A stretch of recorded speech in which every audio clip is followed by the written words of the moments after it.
Question number 1. Which one of the following is the solution of the equation?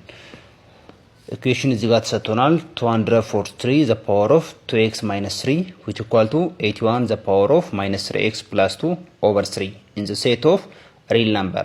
So እንደዚህ አይነት ጥያቄ ሲሰጠን እንዴት እንደምንሰራ አሳያችኋለሁ። እዚህ ጋር ስናይ የኤክስን ቫልዩን ለማግኘት ምን ማድረግ አለብን?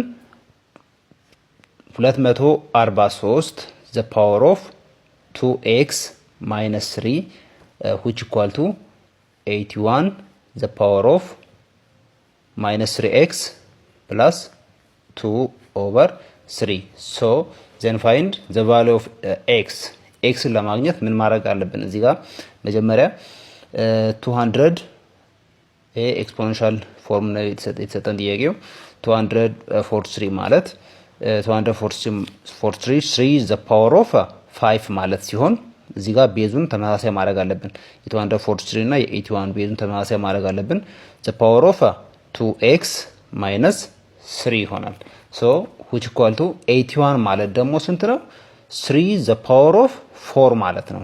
3 the power of 4 the power of minus 3x plus 2 ይሆናል over 3. so አሁን ይሄን እዚህ ጋር ስናይ the same ምን አደረግን? ቤዛ መጣን። የዚህኔ 3 the power of 5 times 2x 10x minus 5 times 3 15 which equal to 3 the power of 4 mean 4 times minus 3 minus 12x plus 4 times 2 8 over 3. አሁን እዚህ ጋር ምን አለ? ኪኛዋ ፓወሯ ስንት ነች? አንድ ነች። የዚህኔ 3 the power of 10x minus 15 which equal to 3 the power of minus 12x plus 8 minus 1 ይሆናል ማለት ነው። ወር ላይ እናወጣታለን። ሶ የዚህኔ ምን አገኘን? the same base የዚህኔ ተመሳሳይ ቤዝ ስናገኝ ቤዙን መተው እንችላለን። 10x minus 15 which equal to 12x 8 minus 1 which 7 የዚህኔ ምን እናደርጋለን?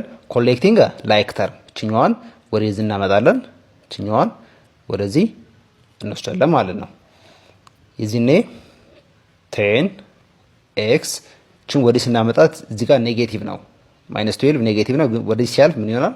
ሳይኑ ይቀየራል። ፕላስ 12x which equal to 7 ችም እዚህ ጋር 15 ኔጌቲቭ ነች። ወደዚህ ስመጣ እሷም ልክ እንደ 12x ሳይኑ ይቀየራል። ፕላስ 15 ይሆናል። የዚህኔ 10x plus 12x 22x ይሆናል ማለት ነው። 22x ይሆናል። እኩል ይሆናል 7 ሲደመር 15 ስንት ይሆናል? 22 ይሆናል ማለት ነው። የምንፈልገው ማን ነው? ኤክስን ነው። ስለዚህ ኤክስን ለማግኘት ምን ማድረግ አለብን? ሲካፈል ለ22 ሲካፈል ለ22 ማድረግ አለብን ማለት ነው። እዚህ ጋር አሁን 22 በ22 ይጠፋል። አሁን የኤክስ ዋጋን ለማግኘት ቀላል ነው። የኤክስ ዋጋ ስንት ነው? ኤክስ እኩል ይሆናል 22 ሲካፈል ለ22 ስንት ነው? 1 ነው ማለት ነው። አሁን የኤክስ ዋጋ ስንት ነው? the value of x is 1